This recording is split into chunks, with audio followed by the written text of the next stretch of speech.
And she's like, you better have some lawyers, bitch. Oh, like, shit. Oh, God. What's going on?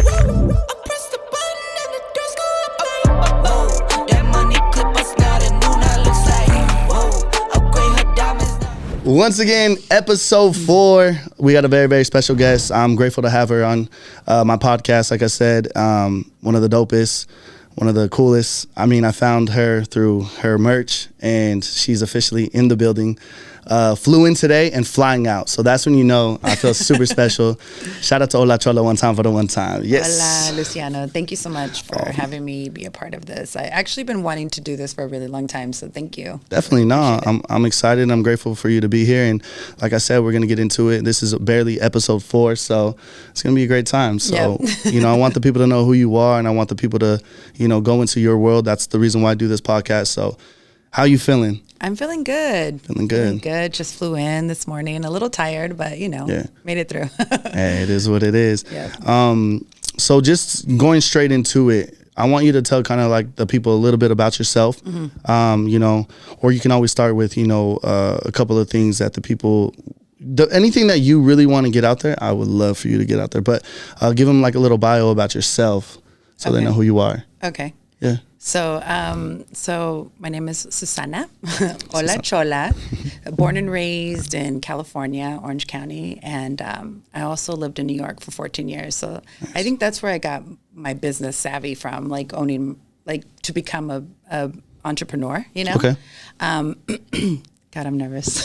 You're good. Don't be nervous. Like I said, I'm not Oprah just yet. No, just like, no, but so nerviosa. Hey. So it's so weird talking about yourself, and like saying your own story is always like the hardest thing, right? I feel like it's never that easy. But so I lived in New York for 14 years. Just 14. Just 14. When I moved out there, it was really funny because my family was like, "Oh, you're not gonna last, 1 year." I was like the first grandchild out of 14 grandkids to move out of the house and to move to New York to like, kind of chase my dreams, and landed my first job at MTV. So that was kind of cool. Yeah. Huge. Yeah, especially being a high school dropout, that was... Hey, it's not always about the diplomas. I keep telling people. Went against the odds, Yeah. And how was that, like, when you say you work for MTV, what exactly did you do?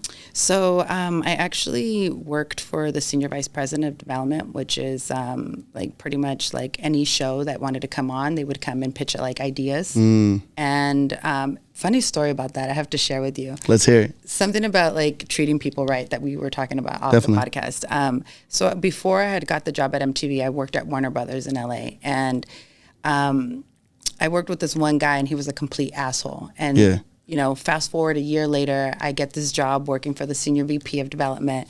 And he actually happened to call, his agency called to pitch an idea to my boss. Jeez. So he came in and he heard my voice on the phone. He was like, "Susie?" And I'm like, "Yeah." I'm like, and I said his name, and I'm like, "What?" And he came in, pitched the idea. My boss calls me into the office afterwards, and she's like, "What did you think about him? You worked with him, and if we're going to have to put his show on the air, I'm going to have to work with him." And I said, he was a complete asshole. Hey, and guess what? He didn't get his show on the air. And it's just always so important to like treat people with respect and, be super nice, because you never know when that shit's going to come back. And I was an executive assistant, so I wasn't anybody that was like, VP position, but yeah. But the fact that you had that experience with that person is just like, boom, that's it. It knocked out, his chance. And you're not in the wrong. A lot of people say, "Oh, why would you say that?" Or like some say, "Why would you cock block?" But at the end of the day, it's like you saved that company from dealing with an asshole. You saved it personally, And I've been in positions like that. Me personally, growing up, being in the club scene, like I said, 21 years old. I was 21 to 24-year-old Luciano, and I'll admit it, as I mature and get older, I thought I was hot shit, because I had everybody's Thea taking shots off me at the club. I had a 6-pack. I was like 160 pounds and shit. Looked like I didn't eat. Nah, but like I got humbled very quickly. And I'm grateful for that, you know what I mean? And you know, I lost an opportunity to work at a certain club because they heard like, oh, he just takes off his shirt when he's drunk. And I was like, it might have been something minor, but I was like, fuck it, it's true though. Like, you know, you have to be presentable and everything. And that's, I mean, it is what it is. I bet you it humbled him, and I bet you he probably thought all those times he was being a dick, like, fuck. Oh yeah, I mean, that came back to him really quick, right? Like, no, for sure. And hard, you just never think. But and I feel like that's so important, like in general in life, like how you treat people. It's just, you know, you always have to be, I feel like that's like the number one thing in life is just treating people right, you know, across the board, like all down day. to the waitress, and you know. Yeah, like I have stories for days. I still to this day, I do not support Ludacris because he was an asshole to me. Really? Still, and it might have been a bad day. It might have been a bad day, but it's just like when you put your own money into booking him for a club event, and when you're the guy with the microphone, like introducing them and everything, telling them da-da-da. And I was like, once I got down with that, he sat down. He was comfortable. Got his bottles. I was like, can I get my picture out the way so I can post to let the people know you're really here? Because at this time, a lot of people weren't believing clubs bringing the artist, because there were some clubs that were lying and, oh, this artist, he couldn't make it. Like, it was like a club that kept doing it. Yeah. They were just trying to like lure people in. And so I was like, bro, I just need to get this picture out the way so I can post to say you're here. It's like 11 o'clock. Right. He's like, no. And I was like, no. I was like, what? No. You're I was like, I booked you. I booked you. I was like, I put like, my personal money, I put like 5,000, and it was like, he was like 20, but it was like four of us. And I was like, I told my promoters, the ones I went with, I was like, bro, give me my 5,000 back. Like, I'm fucking going home. Like, fuck this guy. You know what I mean? And still to this day, I'm talking about, that was in 2013, and it's 2020, 9 years. Like, yeah, I'm like, bro, I hope you don't make it a Fast and Furious 32. Like, you son of a bitch. And even when I hear his song, I was like, I don't even want to fucking hear this shit. Like, I tell the DJ, change this shit. Like, and I'm always gonna have, and like I said, it might have been a bad day for him and everything. And that's what I've learned too. Is like, even when you're having a bad day, like when I know I'm going into the club, if I had the worst day of my life at 10 o'clock, oh shit, I keep fucking up. At 10 o'clock, it's a whole new day. And it's like, cause you just don't know how people, you know, if you act the wrong way, the negativity you give is going to go a long way more than being positive person. You know what I mean?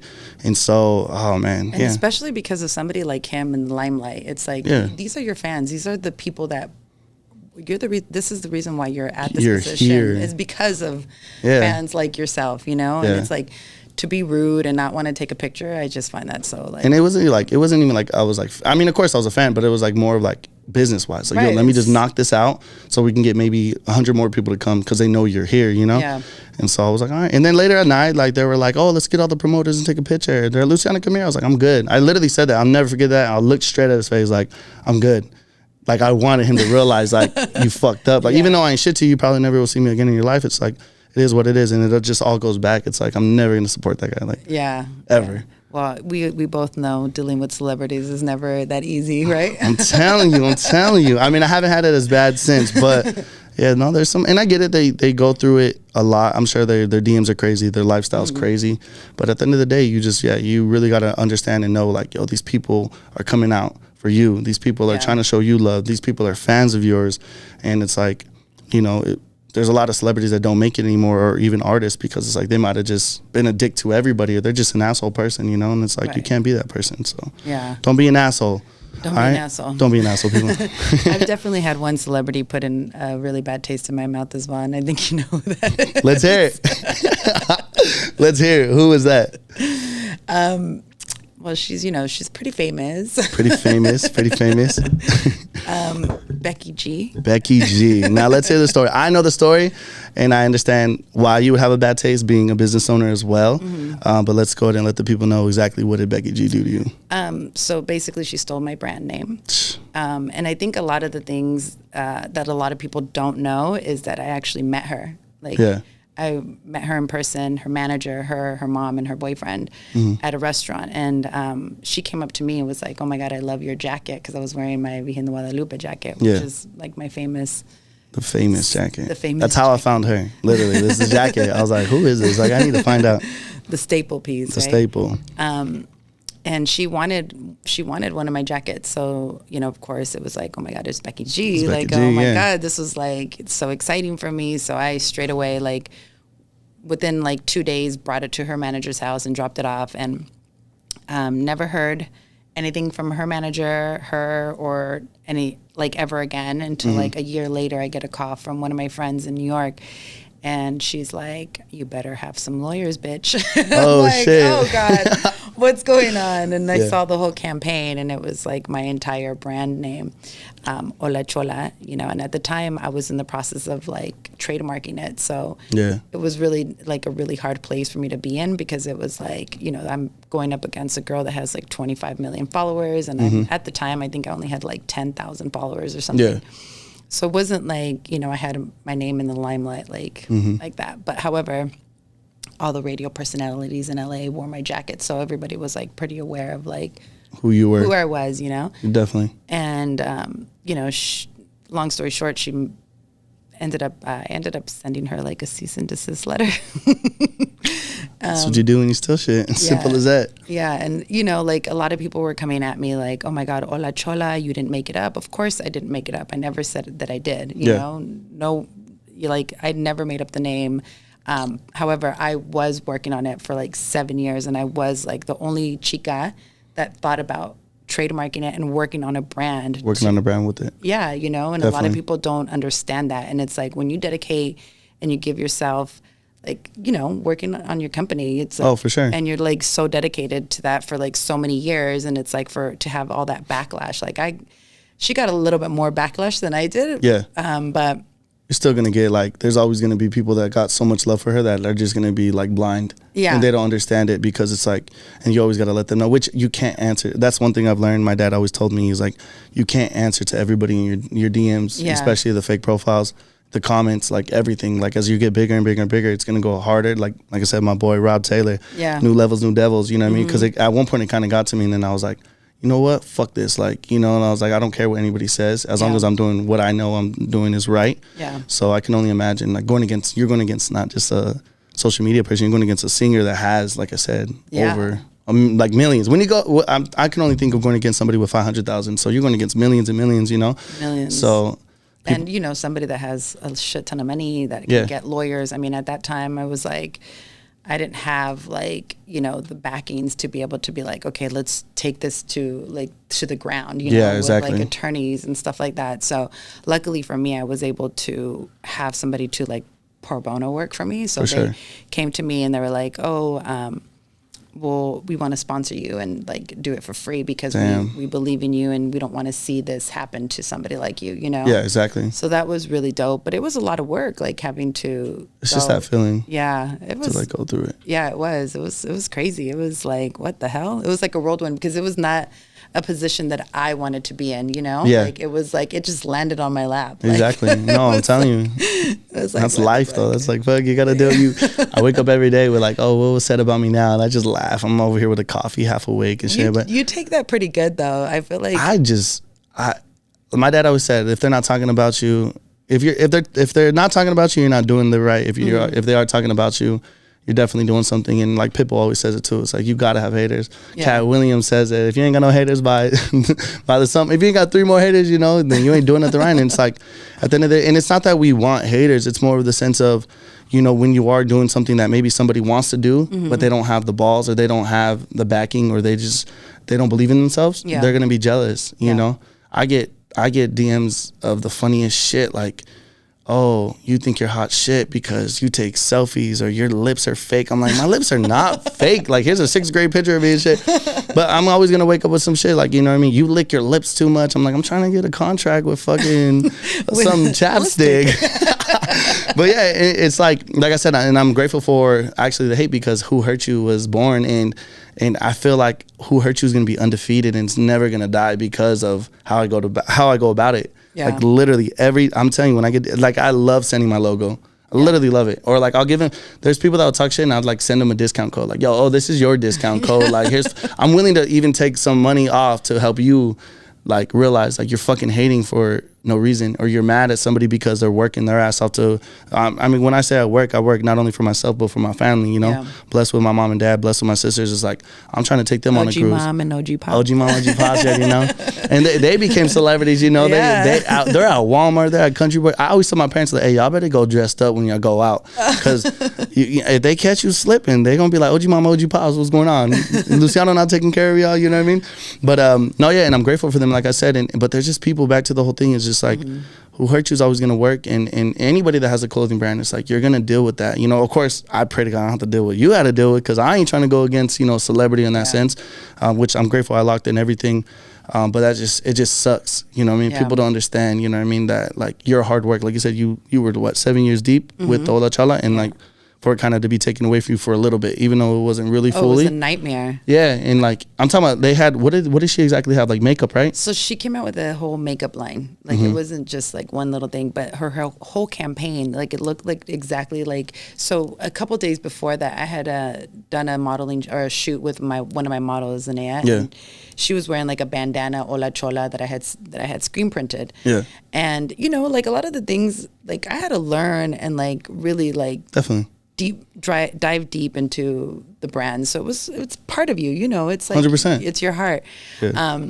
And you know, when the campaign came out, it was like very similar to my photo shoot. I mean, everything, the graffiti writing, everything looked exactly like my brand, you know? Definitely. And granted, it's a makeup brand, but it's who's to say? The name. Yeah, who's to say I'm not going to branch into makeup? You know, I have a 16-year-old. Yeah, exactly. Like, why would she want to stop me? You know, that was like the thing that was like baffling for me. Was like, why? Especially being Latina, it's like you would think they would uplift you instead of like mentioning you in a song and shit. You know what I mean? Instead of fucking taking your whole idea. Yeah, and that's sad. Yeah, and the response that I received from like her management, because I actually spoke to her on the phone like during all this like it got so much attention that she called me like straight away when she was on vacation with her boyfriend. Yeah.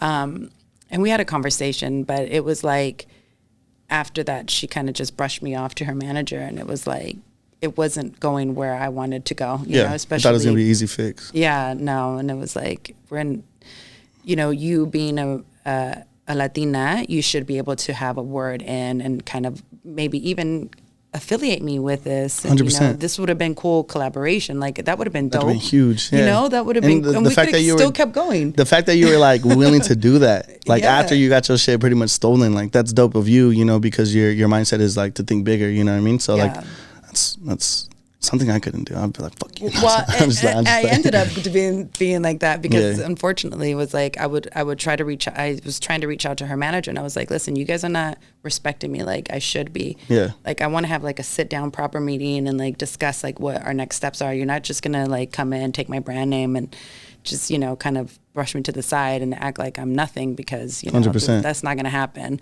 Like the New York kind of like hustle mentality came in really quick. For sure. Like, no, for sure. You're not gonna play me. This is not last one. And ended up getting that attorney, but the attorney, like, it was a lot of work that I had to put in. Yeah. And stress, everything. It was like a lot. And they came back like 2-3 times and kind of fought it, and then finally gave up. Yeah, it was like. And she was already putting it out there, or she was promoting it? She actually released it. Fuck. So you know how much shit she had to throw away? She sold. So I actually looked into the company, but I think because ColourPop manufactures their stuff in-house, it was easy for them just to stop production. Oh, okay. But she did sell out of like. Oh yeah. Of her product. And it's crazy. You sold out. Yeah, I know. That's how I would look at it. You sold out. She didn't sell out. You sold out. Right. No, that's dope. But it was crazy because like right after that, like all the bloggers, I had people from like Univision, Estrella, Telemundo, everybody was reaching out to me, and I never did an interview because I just didn't want to handle it in that. Yeah. Because some would just way. Feed off that shit. And you know what I mean? And at the end of the day, like I said, you work hard for your shit, and it's like, you know what? It was a slip up on her. Mm-hmm. You're always gonna have that feeling.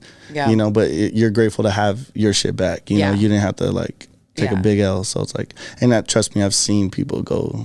They try to ride that wave for a long time. Let it go. Let it fucking go. Go to the shadow end. Yeah, and that was the thing. Like, I also didn't. I didn't want to. My brand is not what it represents. That, you know what I mean? Like, being catty or like I didn't want to even drag more like fire to the fuel or fuel to the fire. You know what I mean? Like I just kind of wanted to let it die down. And, you know, she didn't even like, I didn't even get any money off of it, you know? And it was like, that's fine. As long as I get my brand name back. Yeah, exactly. And that's it. That's all that matters, you know? So that's good. And that's dope of you. Like I said, that's super dope. Like you didn't go that far. On top of that, like that's one of the reasons why, like, as I followed you, and it's because you're so supportive, you know what I mean? Like, so that's really dope that like you went about it that way, where most would probably fucking ride the wave, fight it, try to find a way to like, oh, you made that much money on however many pallets were sold, and like I need that, you know what I mean? So like you just kind of like fresh restart, you got it back, and you just like drop it. You can, because if you keep holding grudges, you're not gonna get anywhere in life. Yeah. So with Hola Chola, like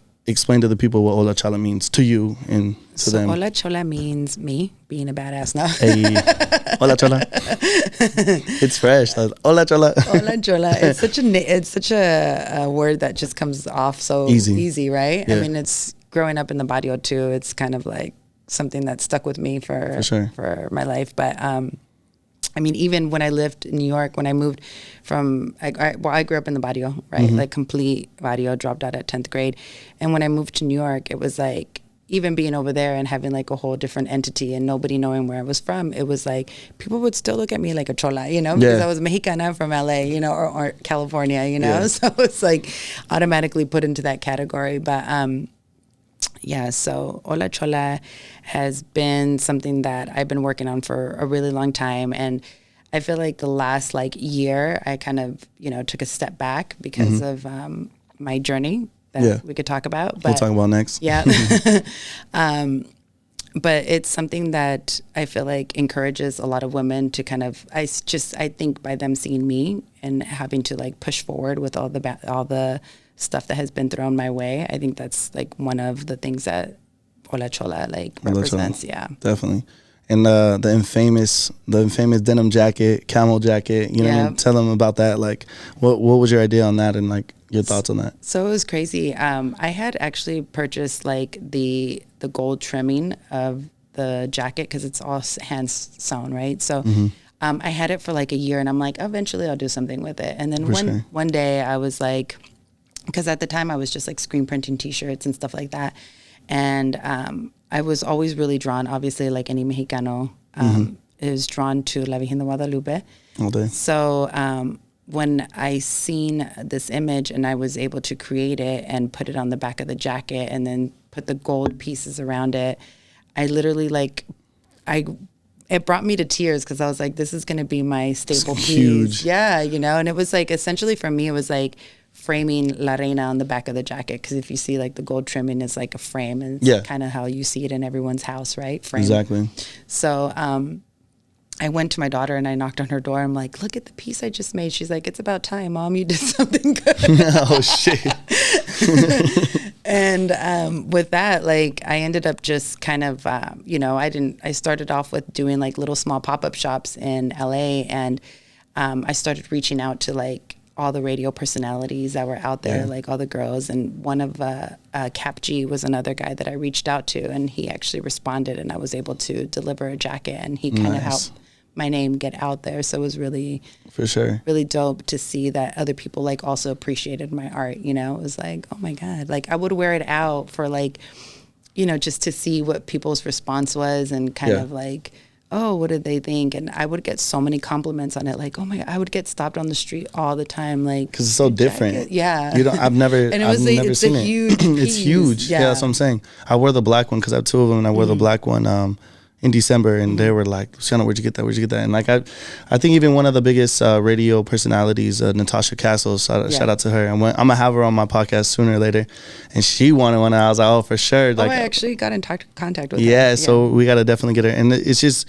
the way it looks. Like I said, I wish I would have brought mine, but it's at the dry cleaners. It's just different. And I'm like a person that like, I like to, I mean, I'm not crazy into fashion, but I like to wear, like, I like to dress, you know, differently. And it just, you just wear all black. You put got it style. On. A little bit right now. I'm chilling, I'm bumming right now. But no, that and it's definitely beautiful. And like I said, that when I don't know where I seen it. It had to be Cap G or I think so. Somebody. He pretty much set me off. Like he actually it's crazy because he some guy that was actually one of my first people that bought it was in Chicago, who I was telling you about, Hennessy. Nice. And he was like, he reached out to me like a month after he bought it, and he was like, yo, listen, there's nobody out here that's like selling anything anywhere near what you're doing. Would you come out here and like host a pop-up shop? And I was like, sure. And it was originally supposed to be like at a nail salon with like 50 people or whatever. Yeah. And once he announced that it was me from Cap G wearing my stuff, and I ended up getting moved to the National Museum of Mexican Art, and Hennessy ended up throwing the whole event and like having like customized drinks for Hola Chola, and like ended up, I think it was like selling out to like almost 350 RSVPs in like a matter of like seconds. So I was like, this is what huge. The fuck? Like, you had to get a whole ass team to fucking do that. And I was flying out there like by myself with all the jackets in my suitcase, like not even knowing what was happening, what I was like in for when I got there. And it was like, I sold out of literally every single item when I was there. And it was like my first pop-up shop. So that was really dope. So it was the best. Yeah, it was really cool. Yeah. Me personally, I've done 2 pop-up shops. I get asked every other week, and I'm just like, I'd love to. I need to send somebody out there. But of course, it's better when you're there, And the 2 pop-up shops showed me mad love. I was like, oh, shit, maybe I should do this more, you know what I mean? Yeah. And it's really cool to see people support, and show love. And then you get to tell the story behiund it and all that. So, like, that's really cool. Yeah. But I'm telling you, your jacket, I really mean it. Like, because, being, Latino and everything, like, Mexican and, like, I have it tatted on me, on my stomach, And so when I saw that, I was like, holy shit. And every time, like I said, I wear it, like, people always ask, where'd you get this? Where's this at? And even if you go to, like, type it in Google and you look up clothes, like, nobody compares. No. Like, no offense to any clothing lines and shit, but it's true. They either just slap her in the front or, they just slap her in the front. I've never seen anybody even put it on the back and all that.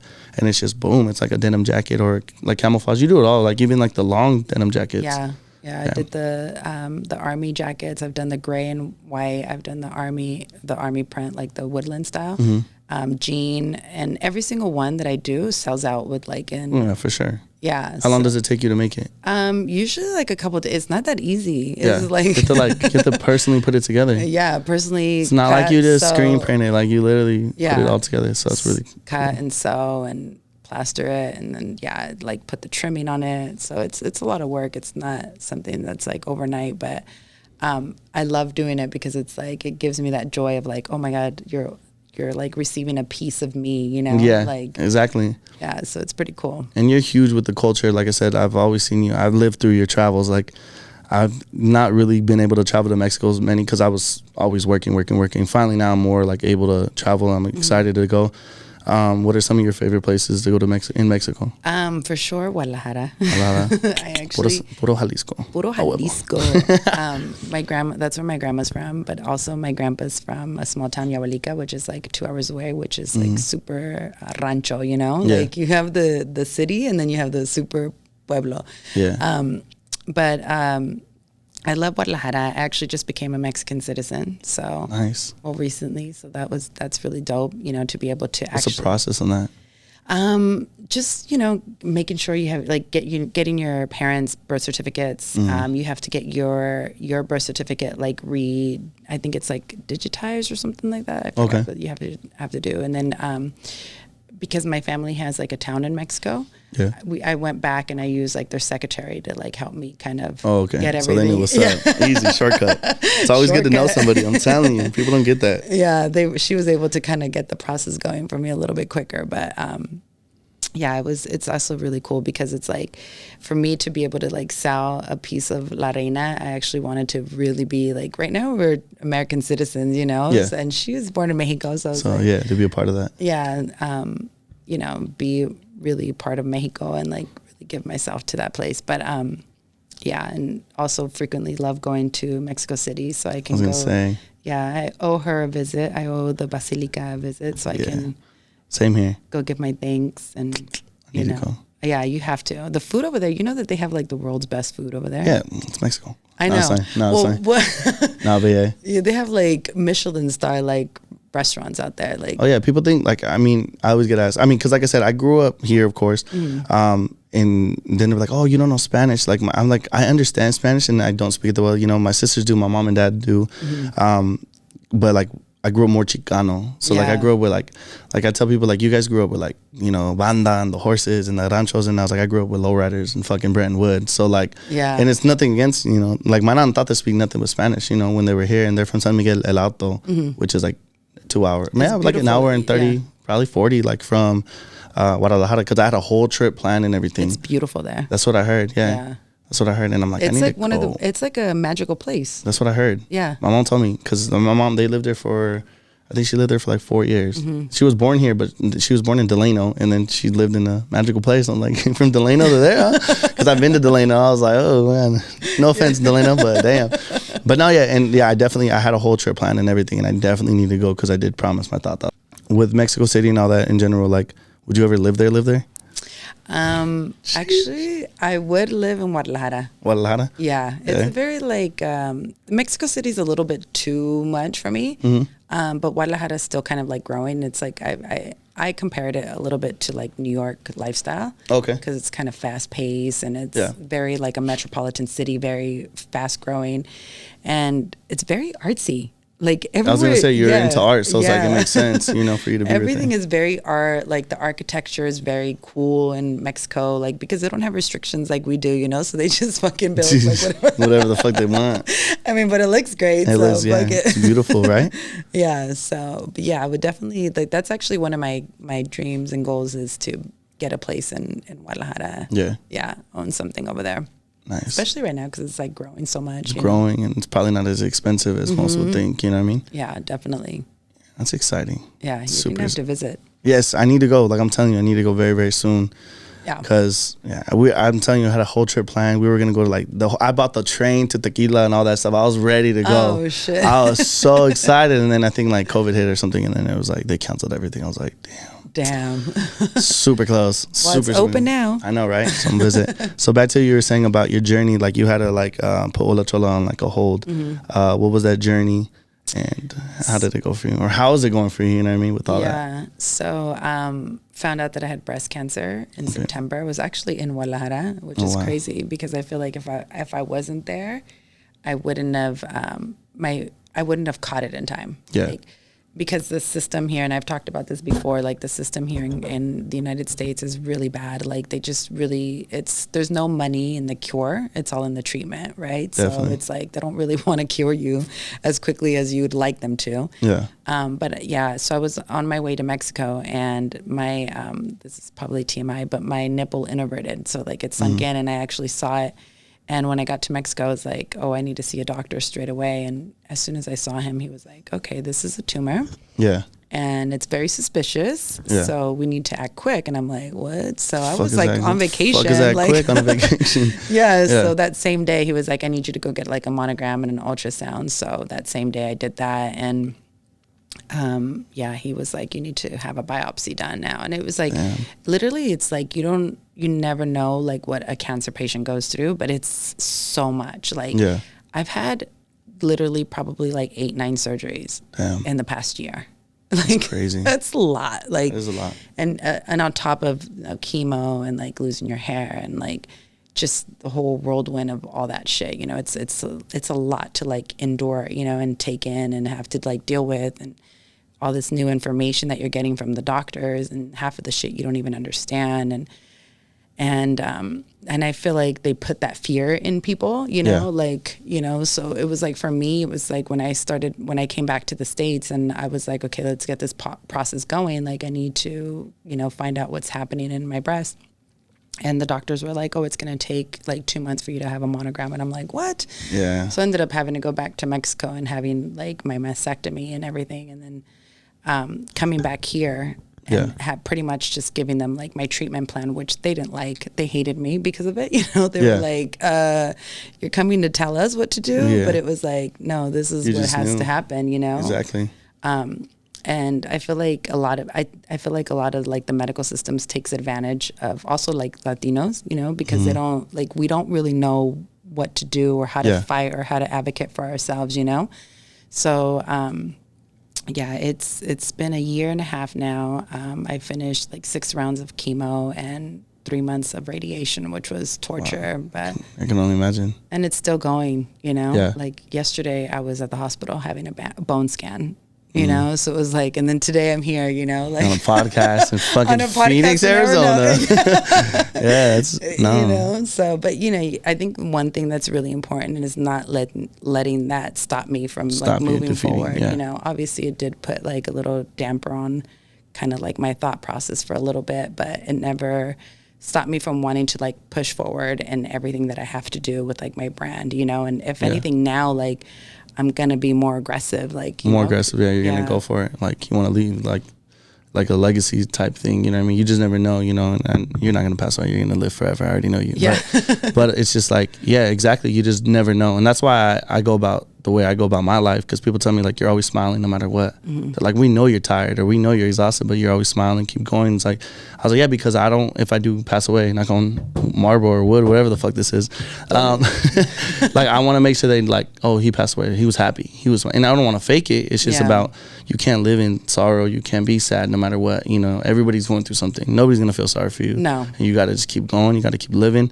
And I have friends that are like, man, like you live the limelight and I'm over here, da da da. I'm like, well, get your ass up and do something. Like, I could take you with me only so far. I could teach you how to fish, but if you want to fish, you know, you got to go. And no, that's really cool that you live like that. Because like I said, to be in the hospital yesterday and today, you in a whole nother state. Yeah.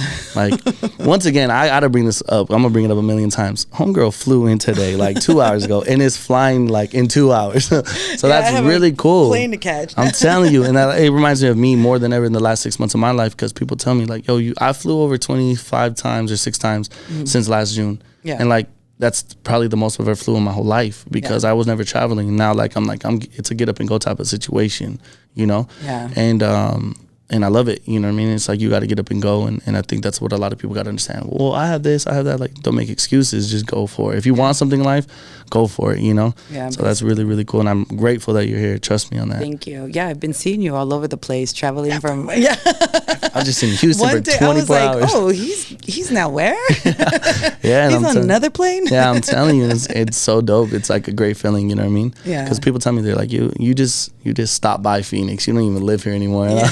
I was like, no, I mean, Phoenix is always going to be my heart. I love it here. You know, I want to put on for my city. Nice hat you have. Thank you for the hat, too. Oh, going to be on shelf soon. I was Arizona, Puerto Vida. Hey, I'm telling you, yeah. But no, like with that whole process and everything, I mean, you know, everything's going to go well. I know it is. You know, you're a very strong woman, and I see it in you. So, you know, just continue to fight, continue to do your thing, and Thank you. Yeah. Be praying for you always. Thank you. Yeah, I think smiling through it, I think helps a lot, you know, because it's just like a lot of it's mindset. You know, a lot of people kill themselves. Like, you know what I mean? Like, that's what I'm saying. Looking up like different things and what could happen, what could happen later on. Yeah. And I never did any of that. I was like, I'm not even going to think twice. Just, I'm not going to be mad at the situation. I'm just going to write it out. Like, there's nothing I can do or I can't get angry enough to change the situation. You know what I mean? So, exactly. So it's like, just be happy. It is what it is. People are, like you said, going through much more than what I'm going through. I'm actually thankful that I'm even in a position where I could fly over here today and just, you know, have this podcast. So definitely. I think that's always like really important to have like that mindset. That mindset. Yeah. Is like, just focus on it strong. Yeah. There's many that don't, and they just boom, they give up. My sister, like I'm telling you, I have 3 sisters, all beautiful, all independent, like perfect women. I literally look at them like that, like they're all hardworking and everything. And the one that's like the brother I never had, she had a brain tumor. She had a brain tumor, and they had to go through her nose, and like, it was fuck. I was like, I wish I can switch positions with you, because you could tell she was in true pain. And and this is a couple of years ago, but it was just like the process. Like, that was our first family. Like, somebody had cancer or somebody had like a tumor type thing, and I was grateful for her, because I was over here sobbing and crying, you know, like, are you okay? Do you need this? You know? And she's like, shut the fuck up. Like, dude, I got this. Like, you're stop being a bitch. Like, that was her mindset. And I was like, yeah, that's Monica. That's like, you know, salute to her. And I'm grateful. Like, you know, of course you look up to your parents, your mom and dad, but then it's like when you got a sister, that's like, you know, back in the day, she used to fucking punch me, like, didn't care for no reason. I'm telling you, she was the brother I never had. Headlocks out of random, but you know, to see her go through that, it was like, oh, super scary. But like, for her mindset, like, it made me feel, which I'm not even supposed to be the one that's gonna feel like okay. Right. She was the one, we're trying to make sure you're okay. And it was like, for her to say that, I was like, all right, my sister's a goon. Like, she survived and everything. She's still living, working hard. She's one of the hardest working women I know, and just killing it, just doing her thing. Like, lived life like right after, like, oh, it was nothing. And there's of course always a possibility it can come back. Right. But like I said, the way that she took it and the way that she is still taking it to this day, because I'm sure it affects her here and there. I mean, shit, they drill the fucking hole through all the way to touch her brain type shit, you know? Yeah. And for her to go through that, and it's like, dude, like, it was your mindset. It was like, you took it, like, you didn't cry. I mean, I'm sure she cried, like, she was in pain, but you didn't, like, oh, I'm done with life. Fuck this. Like, you know, you can't, you know? So that's cool that you have the same mindset. Thank you. How is she doing now, your sister? Good. Nah, she's still being an asshole to me. I love you. still whooping my ass. No, yeah, I'm telling you, she's a beautiful as can be, and you know, she's the dopest person. I'm telling you, like, there's nothing that I can't even think of a negative shit. Even getting beat up by her, like, I think I was my first black guy because of her. But it was like, it's the brother you never had, because 3 older sisters, no brothers. Right. I was a baby. Yeah. So I lived the king life. I ain't gonna lie. I had a sister to make me sandwiches. And you're still living it. I'm still living it. I had a sister to make me sandwiches, one to beat me up, and one to be the second mom to sign the detention slip. So I was very, very grateful. Oh, they set you up then. Oh, they showed mammoth. And then you got mom and pops. Pops, I'm the only boy, so he treated me like Simba and shit. Like, I loved it. But nah, yeah. So that's awesome though. Yeah. Living in California and living in New York, which one do you like more? So 14 years is a lot of years in one place. And then over here, how long in California? 23. So I was born and raised. Yeah. That's a hard one. I call it easy love, easy love Cali, and tough love New York. Yeah. But personally, for me, like, my personality, I feel like it suits more of a New York. Oh, for real? Yeah, like, nice. 100%. I have all my friends there still. Like, I came back, and it's, you know, California is a little bit more slow paced and easy for me to, like, raise my daughter, you know? She's 16, so I feel like it's better for her. But she was born and raised in New York. Mm-hmm. And she's always funny because she's always like, you don't have any childhood friends here. You're not a New Yorker. She's like, I do.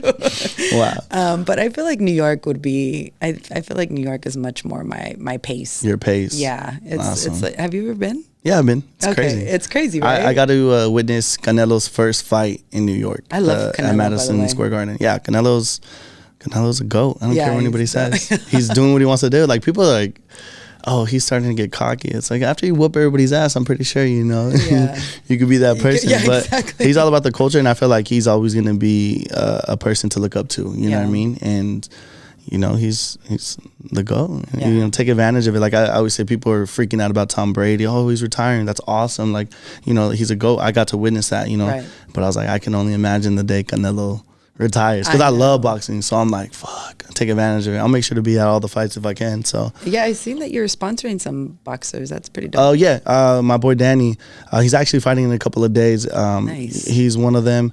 I'm working on an MMA fighter. We're just waiting on contracts and everything to go through. It's really cool to, like, see somebody whooping somebody else's ass, and then you just see, like, who hurt you. Like, who hurt you? Who hurt you in the back? You know what I mean? It's actually really good. So that's what I'm saying, and I believe in these boxers, and, like, it's you know, that's a good one. Yeah, I'm telling you, and boxing is big right now. You know what I mean? We had a couple of big boxers, or local boxers, fight in big fights this past weekend, and I mean, they both didn't get to win, but shout out Keenan Carbajal. He fought somebody that is Santa Cruz, or Leo Santa Cruz, I believe. And I was like, bro, to see you fight, like, on the main screen, like, to see you, like, on pay-per-view, it's fucking huge. And this is a person that, I mean, Carbajal in the front, Phoenix in the back, and that's it. He don't need nothing else, you know. So it's really, really cool to see that. And I love the sport of boxing and everything. And we got the Benavides brothers, you know. There's a big list of boxers out here, and it's super exciting, and it's really cool. Shout out Jojo Diaz. He's another one. I was talking to him. I was like, let me get on them trunks. Like, I need to put my logo on them trunks. Right? But because, like I said, you see your brand everywhere, and, like, it's cool to get videos and pictures. Like, photographers locally, because the guy that last had it on his trunks, I had like 10 different photographers send me, like, they knew because they know I post everything. Yeah. They made sure their photo, they're like, yo, don't forget to tag me. I'm like, oh, I got you. I was like, that's the cool. photo's sick. So yeah, good luck to him. I mean, he'll take the dub. He's very hardworking and he's focused, you know? So yeah, it's really, really cool. And like back to the brand, it's just like, I want it everywhere. Like, I'm gonna put it on a billboard, like just to do it. Yeah, here, locally, you should. just to do it. Like the one that's going on the way on the I-10. If you on the I-10 going to downtown, because everybody takes a picture of downtown right there, and they're gonna see a big ass who hurt you for no reason. That's a good one. No, I'm telling you. And with branding and everything, like I said, we got the Arizona Super Show coming up, which is the biggest car show in Arizona. I'm grateful to be a part of it.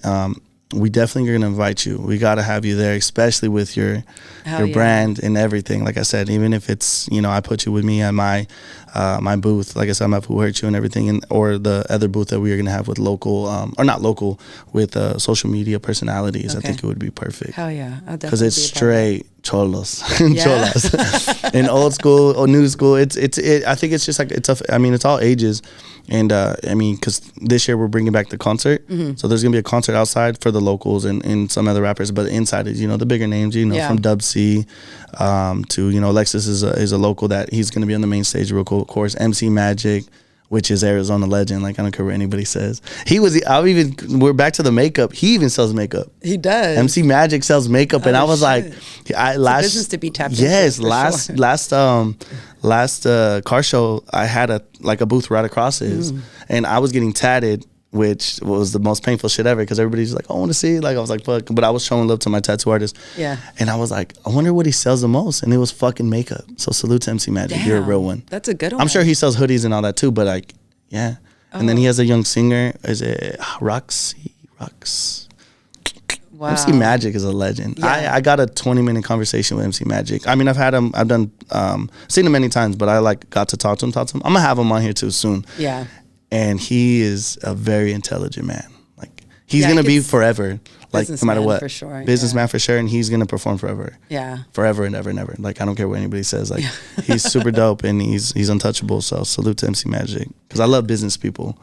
Especially now as I'm getting older, I'm like, it's not even about the fame. It's like, it's your business perspective and how you go about it. Yeah. I've learned a lot from MC Magic. Yeah, definitely. Somebody that you can learn from, or you're sitting next to, is always really important, right? 100%. Yes. If I'm learning from you, that's great. If I'm not, then I don't even want to be here. Exactly. And that's what it is. And people, it's tough love. It is what it is. I hope it pushes them, So I'm in California. Salute to all my boys from California, because I'm when we're all sitting at a table. I mean, of course, you don't know who's the main guy. It's one of those situations where you see the memes, but it's so dope to know that I'm at the bottom. Yeah. And I'm fucking learning, And it's not that I want to run the group. It's just I'm learning from each one, because this one has a music group. This one has a food truck. This one has a barbershop. Yeah. This one has 2 artists under his name that is already singing with Grupo Firme. Like, holy shit, you know what I mean? Like, everybody at this table is a boss. This one has club promoting. So I'm like, I don't know what I'm going to be at the end of this fucking conversation with this group, but it's like I'm learning every aspect. And I think that's what a lot of people need to do. It's not about being cool anymore or being the toughest in the streets. It's more the sense of what are you going to learn and how are you going to go from there, Yeah, definitely. It's like when you're the 6th person in the room and the 5 of them are millionaires, you're going to be the 6th millionaire. Oh, yeah, 100%. You're learning from all that you want to be, and you want to surround yourself with that type of environment, And it's funny is with them, they all have, like I said, Lamborghinis, Rolls Royce trucks, G-Wagons, everything's brand new. Luciano, when you come into town, bro, stop fucking renting a car. We got you. And I'm like, I cannot afford a Lamborghini right now. With my luck, I'm gonna fucking hit a pigeon, and then the headlight's gonna crack, and it's gonna be $500,000. I'm good off that. Let me go ahead and get my 2016 Volt from Turo, and I'm good. I already got the $43 insurance, so it's but I'm grateful for them, you know what I mean? Because they brought me in very fast, and because I feel like I've been told by them many times, bro, you're genuine. You could tell, you could tell you're hungry, you could tell you're genuine, you could tell you want it. Yeah. They're like, bro, you're out here we feel like we see you every other weekend, Yeah. They're like, why don't you just live here? And they're already throwing me rooms and shit in their house, and I'm like, I appreciate you guys. But now I'm super grateful for that. And to anybody that's hustling and working, just continue to do it. Yeah. Don't listen to the people. There's some people that is in your group that's going to try to hold you back because they don't want to see you succeed, and that's what sucks. But, it is what it is. A lot of people, I feel hate on the drive that you have, or even the courage to be able to own a brand or start something and kind of do it on your own. Because, we're set up for working for somebody, you know what I mean? And it's if they see you kind of doing the outside and not the norm, it's like, oh, what are you doing? What are you doing? Why are you there? Like, yeah. Like, you know what I mean? So it's awesome. I mean, I'm not going to be probably a gazillionaire, but at the end of the day, it's like, I know I'm going to be really, truly known locally. And it's not even about being a popular guy. It's just more the sense of like, it's because I want to be looked up, like, upon, like, you know, like, oh, that motherfucker, like, hustled, like, and it's great. It's cool to hear it from people, like, randoms will tell me, like, yo, there are, of course, you get hate, but at the same time, there's people watching, like, they see the success, they see the moves, they're like, yo, what the fuck, you were just with so-and-so, and they're like, but I know you don't care to, like, take a picture with them because you didn't, and you're over here doing, you know, you had a meeting, huh? I'm like, yeah, I did, but I'm not going to go post in the meeting, you know? Yeah. So that's what I'm grateful for, because it's like, I don't want to jinx it, so yeah, I'm very, very grateful. It's funny because my daughter, she's, 16, and her father married, like, a total, like, rich girl, like, millionaire, and she travels, like, private jet. You know, like that kind of money. Damn. So when she goes, I'll be like, babe, take a picture. And she's like, Mom, you don't do that. That's embarrassing. I'm like, what? She already knows the shit. But her mentality is already like, like, no, you don't. Not like, until it's yours. Yeah. That's like, my biggest thing. I will not take a picture in front of a car. I won't. Like, I can't do it. Yeah. I'm like, okay. I would be like fucking videotaping on the way in. I'm just walking in, like, even though you're a part of it, you know. And it's funny because my boys will be like, "Oh, get in this picture." I'm like, "Well, can I bring my rental in?" They're like, "Fuck you, get the fuck out of here!" Like, that's what I like about you, because you're so humble, and you had to be. That resonates so much, like, through your Instagram. You know, like, that's for sure. Obviously that's how I know you, and like personally, like, we haven't really spent that much time together, but like just how you are on Instagram, like, you're such a dope person, and I can see that, and all your messages that you like have, like, that you give people, like, just being humble and being really, like, kind of shrug it off your shoulders when everybody's trying to be haters towards you. I really, like, appreciate that, because people need to, like, I can relate like to a lot of the things that you say, and I feel like it's because of the business aspect of your mind, Oh yeah, for sure. I'm like strictly business right now. I mean, I have my fun. It's funny because it's like my office is a club. Yeah. So people are like, what the fuck? Like, the Tommy. I'm like, exactly. I was like, but I was also like outside of the club, it's like, you got to go bigger and harder and everything. And it's like, I've always been raised to be humble. And like I said, I've gone through stages where I wasn't, but I'm grateful that I got slapped down real quick by not only my OG mom, OG pops, but just people in general. Like, don't be that person. Yeah. I'm like, oh shit, like, damn, people are thinking of me like that, And I mean, I'm grateful for that, because it's like, if I wasn't humble, I feel like I wouldn't be where I am today. Yeah. I wouldn't. People wouldn't purchase my merch, I had some people tell me, like, oh, bro, you're too handsome to hug this person. Like, that girl's ugly. Bro, I'll hug fucking everybody. I don't care if you're fat, you're skinny, you're beautiful, you're ugly. Like, you know what I mean? All of the above. Like, I'm going to show love to everybody, because it's like, you don't know, and it's not even about, oh, they might know somebody. Fuck that. It's like, yo, they're a human being just like you. Yeah. Nobody's better than anybody, no matter how much money, Right. It always goes back to that one saying of, like, shake the CEO just like you shake the janitor's hand. And you got to be like that, because if you're just strictly CEO, that janitor's maybe they're going to blow up bigger than the fucking CEO. Basically. And there's so many people that understand that. Yeah. It literally takes one TikTok to change your fucking life. Yeah. I literally say that. Like, my biggest TikTok is like 2 or 3 million, and like that got me so much business in like 2 days of like merch, and it was on my dad roasting me. Fucking my dad roasting me. Yo, those videos of your dad roasting you are hilarious. Oh, my parents are the greatest. OG, there are 2 more guests. They're like, we're gonna wait. We're gonna get on your podcast when we want. I'm like, oh, celebrities. No, that's actually a really. No, I cannot wait for them. No, I'm gonna have a whole special with OG Mom, OG Pops, because I mean, I got people that take more pictures with them than me. Like, I literally shout out to my mom and pops, because I had them at the car show. I'm getting tatted. I can't get up and go and everything. So they're the ones, I gave them the whole thing, except when it comes to debit card with the Square, because their technologies, they suck at it. Like, I bought my dad the most expensive iPhone, and he's like, all I do is take photos and text and call. And I was like, give me that shit back. Let me give you a flip phone real quick. But like, there's so many people that took photos with them, because they feel like I incorporate my parents so much, because I'm grateful for my parents. Like, they're 66 and 65. They've been together since 15. Yeah, I know. True fucking love. That's like, beautiful. True love. You know what I mean? And like, people love that. You don't hear that anymore. You don't. And then I'm like, for them, my dad says it. He's like, you got it so easy. He was like, you really want a girl? Go to her social media, read her bio, and then spit game. And I was like, what do you mean? And he was like, say she likes the ocean. Tell her you like the ocean. She's gonna be like, I was like, this motherfucker's smart. I like sunsets. Oh my God, I love me a sunset. You too? I told my dad, I was like, he's like, back in the day, he's like, we had a talk, we had a spit game. We had to go get a beeper, walk to Food City on 27th Ave in Van Buren, and to find out where your mom was at so I can go meet up with her. I was like, holy shit. Send her dedications on that. Send her dedications. Yeah, I'm telling you. I was like, oh my God, like, you did have a heart. It is easy over here, you know? And that's the thing, like, social media, it's a good thing and it's a bad thing at the same time, because, you know, when you are trying to find true love, it's just like, fuck, if you fuck up, it's super easy to find a replacement. Super easy. Especially now with there's some that like you're in a relationship but they're still trying to get at you, so it's like, oh hey, what's up, you know? Even more so, I feel like girls are well, both parties, you know, it's like they don't really give a shit anymore. Like, no, you're in a relationship, oh wow, you know, I'm still gonna reach out, like, say what's up, big head and shit. I'm not giving a fuck. Nah, but definitely to pretty much wrap everything up, you know, what are some things, you know, because there's going to be a lot of people watching, of course, and everybody's going to repost and all that. What are some words you can give to the people, you know, young, old, middle-aged, doesn't matter. Like, what are some words you can give to the people? I think the most important thing is always pushing forward, you know, darle la fuerza as much as you can, and never, like, let anything, like, kind of stop you, you know, especially everything that I've been through. It's like, I've pretty much like learned like that shit's, you know, things are going to come in your way. And I think moving forward and just kind of dándole la fuerza as much as possible is, I think, giving it all your will and courage is important. Definitely. You know? Yeah. And there's some people thinking like also, because I get told all the time, you're never asleep. Because I'll post like at 3 a.m. and then I'll be up at like 7 and shit. Or like, you know, I'm like, oh, I got a couple hours of sleep. But like, also don't overdo it. Don't kill yourself. That's what I've learned as well. Yeah. Like, push. You know, but give yourself, because there was 2 years where I was like no sleep, not even eating right, and I was just working, and I was like, man, I didn't get nowhere. Where in reality it was like where I did get my good sleep, where I got my thinking cap on, and I was like, fuck this shit. 2 years. What took me in 2 years took me like 2 months. And it's always like, having a good balance, right? Yeah, good balance, definitely. Vacation and relax, but also going hard. But yeah, I think that's what's really important, balance, you know? Awesome.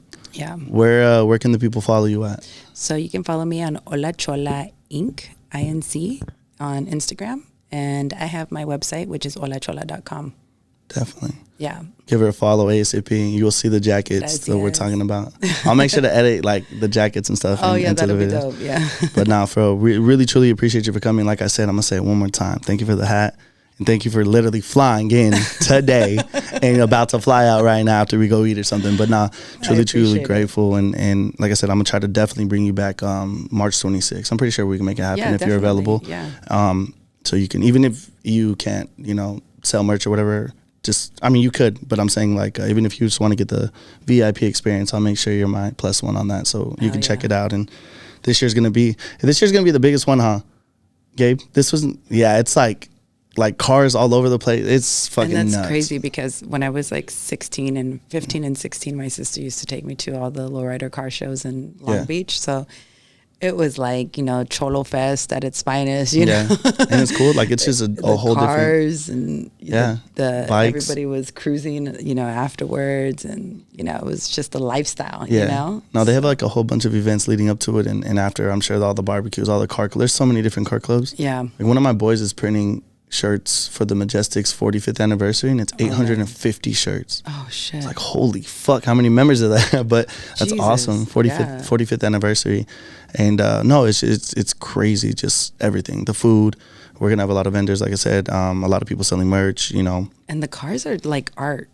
Oh yeah. Like literally, like better than art pieces that you see at a fucking museum. Like they don't like this. And they're like, every time I go to a car shop, I'm like, I want to buy a fucking car, and like 110,000. I'm like, god damn, like I don't need but it's awesome. Like it's dope to see that, you know what I mean? Because that's dope. Like, it's a lowrider. It's like our culture. Yeah. If you think about it. And I feel like it's also really dope because you're seeing like their craft put into that, you know? Yeah. Like it's them actually. Yeah. Like a lot of them are actually doing it themselves. So I think it's like amazing to see like the talent that our people have, you know? For sure. It's like, shit, you made art that? Culture. Yeah. you made that lowrider bike? Like my cousin built a lowrider bike and it like looks amazing, you know? And hooked up my grandpa's old truck. Like, it's just like, what? To even like paint like a whole like portrait, like on the door when they open it, like on the panel, I'm just like, ain't nobody gonna see that. But then again, it's like when they you know, they showcase them, it's like, fuck, the details nuts. It's insane. So I'm super excited for that. But once again,